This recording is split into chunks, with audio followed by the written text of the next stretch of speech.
Welcome, listeners. This is Still Here, Still Talking. I'm Karen. And I'm Julie. Have you ever had something little happen and suddenly you just couldn't take it anymore? I have a few of those stories. You do. I have some too. And that's what is meant when we say the straw that broke the camel's back. It's these little things. And it's almost never about the straw, it's about everything that came before it.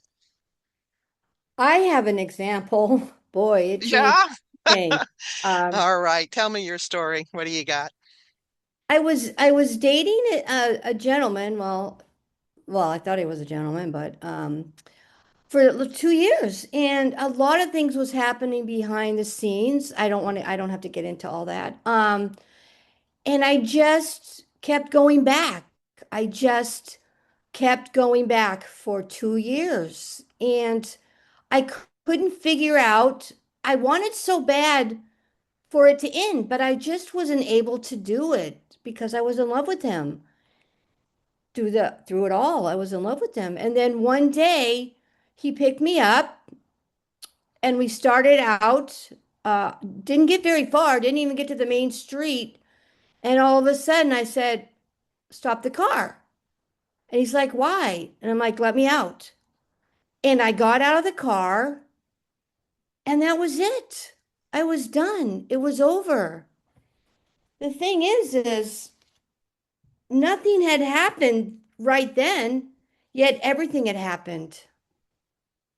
That's incredible. Yeah. And that's what it talks about, like when the straw that broke the camel's back is that, it's everything that came before it. It's not necessarily what happens at that particular moment when you make the decision, for it to change. And I have a similar story of being in a vehicle with a boyfriend that I had kept going back to several times over several years. And I uh, I just couldn't take it anymore of the insults that he would give me. He never struck me, he never called me names, but he would do those undermining insults to me about my intelligence, about my work, about whatever it was. It was just to belittle me.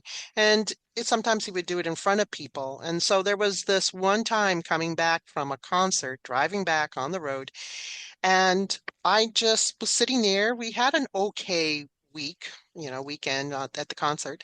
And I just turned the radio off and I said, "It's not working."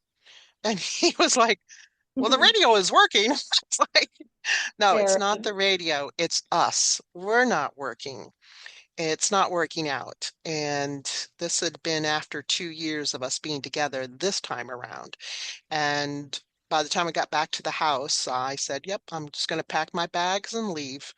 And there was no fight in the car. He didn't, make an insult to me at that time, but it was the accumulation of everything that had happened before brought me to the point where I finally said, it's enough.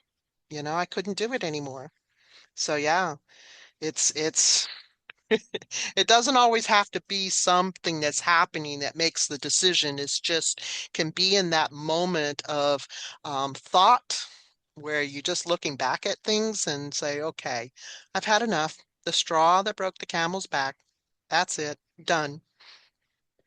Thank you, Karen, for sharing that. Yeah, our stories are pretty much alike and in so many ways. Yes. And I just remember like I finally did it. And I couldn't put my finger on it. It was just enough was enough. And I felt a sense of relief. Yeah. I It was relief. Yeah. Yeah. I wasn't And tormented with it anymore. yeah. And that's Oh, where the saying comes from is like, it was the last straw. You just felt like that was enough. There was no more that you could add to it or they could add to it. You had already hit your tipping point, and whatever was occurring at that moment, it by itself, it doesn't seem like it was much. Everything everything that came before it, actually, all the incidences, all seem small, right? They don't seem like they're much at the time that they're happening, but when you put them all together, it is enough. You've had enough. It's done and over with. It So finally became true. too heavy. Yeah. Yeah. So And true. And many of our listeners out here have had similar stories, where they, just had enough. The load was too much to bear. You just couldn't go forward anymore.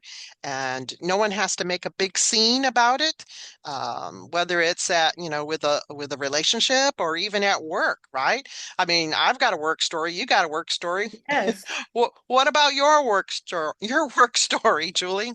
Oh my gosh. I've been working at my company for 8 years because this happened last summer. Eight Yeah. years. And, you know, I just kept working and working hard. Like that's what I am. I enjoy work. I do what I can. I'm a hard worker. And I just wasn't getting the results every year, every month, every week. I kept asking for things that I needed at my job, Uh-huh. and they weren't listening to me. They never listened to me. And finally, I got to a point, actually, Karen, you helped me work this out. It was just I had enough. I didn't have anything more to say. I just reached out and interviewed for another job. And in fact, I did all the training and I got it. And I was all set to tell the company that I was leaving when they offered me a promotion. Mhm. And I was like, what, that's the thing. I had enough. That was it. I wasn't complaining anymore to the company. I wasn't asking my demands. I just had to take care of myself. And I'm like, that's it. I am just going to leave and do what I needed to do. And then it turned out I got what I wanted, and I wasn't yelling anymore. I wasn't demanding like I had said. So I got to a point where I had enough. And now Yeah. I'm still at the job and it has a whole new face to it. Yeah. Well, you came to that point where you felt like you had reached your limit with your communication with the company, with the supervisors and the owner, and you finally had to change your method, which was, okay, I'm going to exit. Just like what we had to do with the relationships, with the boyfriends, we had to exit because it wasn't going to change. The situation wasn't going to change. But this is like part of the manifestation, which is one of the Yeah. one of the episodes that we've already had in the a little while ago, and that is that changing your mindset and coming from a different place, basically a vibration of love, you change the condition, and you were just like, okay, I'm going to exit. But then they felt that withdrawal, so they reached out to you. It's like a reach and withdraw uh, cycle. And so they realized that, they had to make a change, and so they did. So they offered you something different. I was just, yeah. How that happened, you know, it was Yeah. just wow. I couldn't wait to tell Karen. I'm like, Karen, you would not believe what just happened. I mean, Karen, I know I love to hear your story. Like we were talking about like your story, your work story. I love that story. Yeah. I was working for this large company down in Massachusetts. This is when I was living down there, and shortly after I had met Julie. And I was working for a Fortune 500 company, or maybe well, at that time it might even been a Fortune 250. And I was working in the corporate office, and I had, and this is no exaggeration, folks. I was the administrative assistant for three senior vice presidents, and one of them was the CEO of two subsidiaries.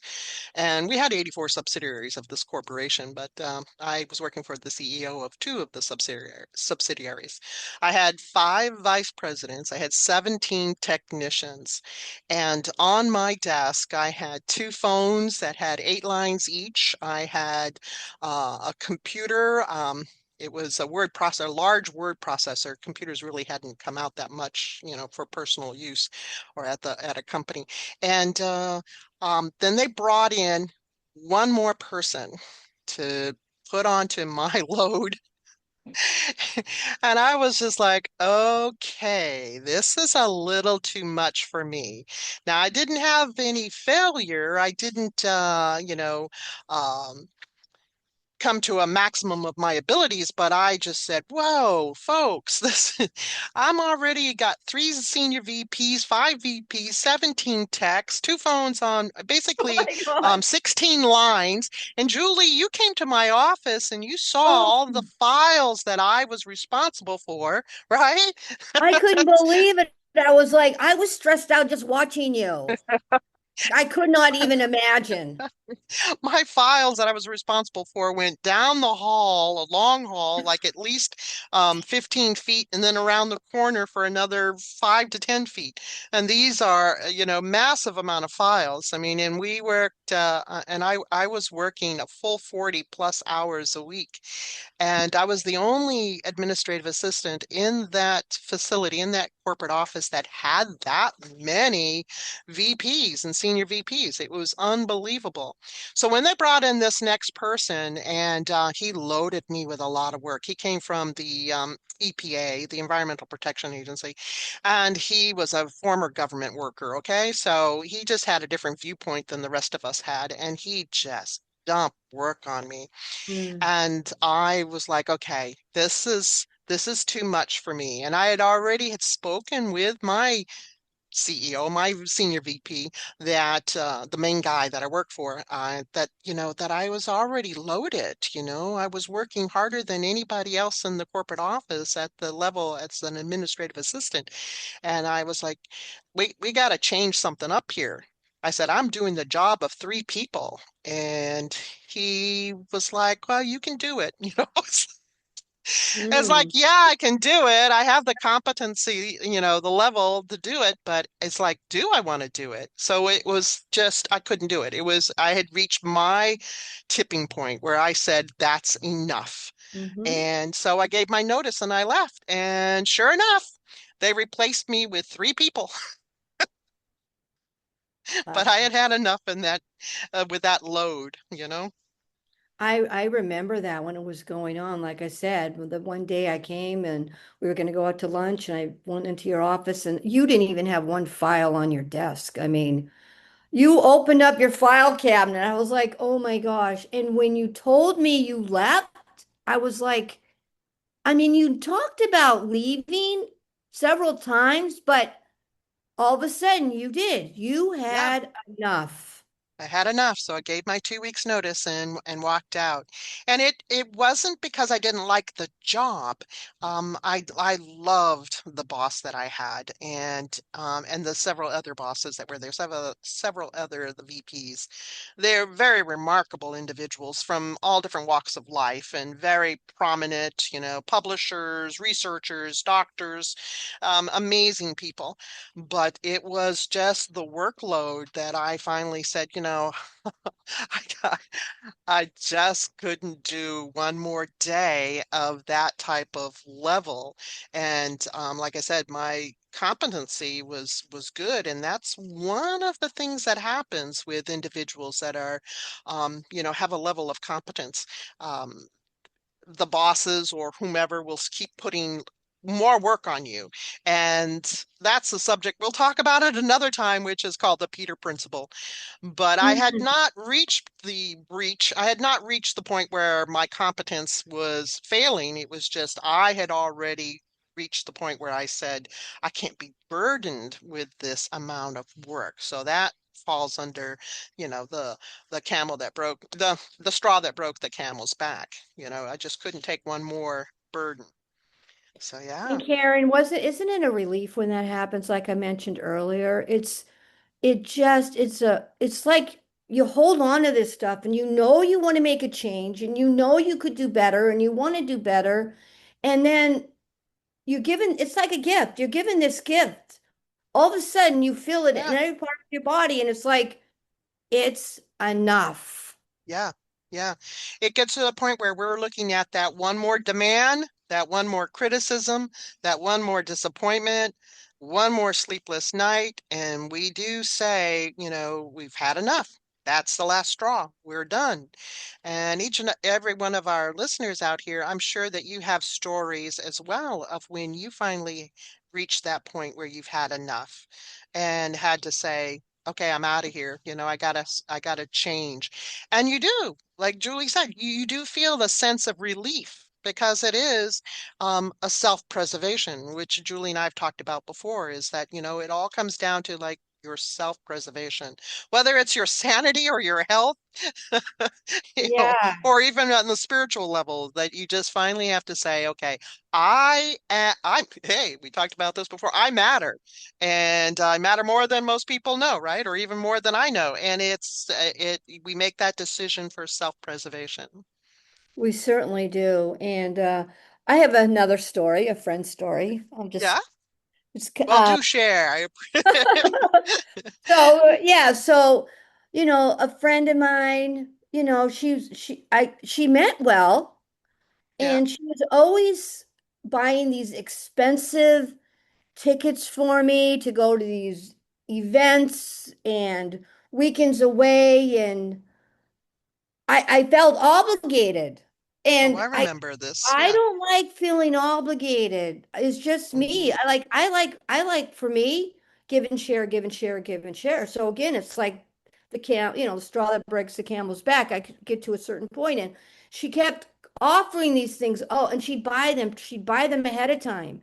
And I'd be like, and I wasn't available on those. I mean, it wasn't anything. I mean, she was probably doing with a kind heart. I don't know, but it Hmm. got to a point where I kept asking her, please let me know ahead of time. I want to pay my own. I don't know if I'm available. That conversation kept going on. We had more conversations over and over and over and over again. And it was really zapping my energy. I was feeling guilty. It felt heavy. And so Mm. I reached to a point, I don't know, it just happened. I had to just let it all go. I just woke up one day, I had that one more email, that one more conversation with her. She just wasn't getting it. And something clicked in me and I had enough. It was too much and I had to release her. And I was relieved. Yeah, that's a good statement that you just made about like you had to release her. And that is something to look at, folks, is that it may not be that the person has any type of evil intention, just like I didn't think my work had evil intention. But it's sometimes that's just the way that they operate at, and it's not at the same vibe or level that we're operating at. So then we finally just have had enough. The burden is too much, and so then we just have to release them. So I like that. That's what you said, Julie. You had to release her. As I get older, I'm learning I have to release a lot more quicker. Release it, take it from me. Wish them well. Right. Oh my God. That's a good part Ah, about getting older. Lessons learned. Like, done that, been there. that's Okay. right. We've done Hang that. on to it. Been there, not doing it again. Oh my God. So yeah, so it's a powerful reminder that when someone suddenly reacts, whether it's us or someone else, whether they demonstrate that they've had enough through tears, anger, or exhaustion, or just by separating from you. We may be only seeing that they just finally have the last straw, and as well as we are having our last straw. And it's not that it's about the straw, the last one. It's about the accumulation of it, and it ends up becoming the mountain becomes the straw. The straw. Let me reword that. The straws become the mountain, and we're just tired of carrying it. It's quite a load. So yeah, I like that viewpoint. Just release it, let it go. Release it to the universe and manifest Mm-hmm. things Mm-hmm. that are better for you. Yeah. So if you feel like you've reached a limit, don't just blame the straw. Just ask yourself, what have I been carrying for? far too long. Sometimes the healthy, sometimes the healthiest. I say that word a lot, and sometimes I do have my tongue trip over it. Sometimes the healthiest thing we can do isn't become stronger, it's to start putting some of the weight down. And like Julie said, to release it.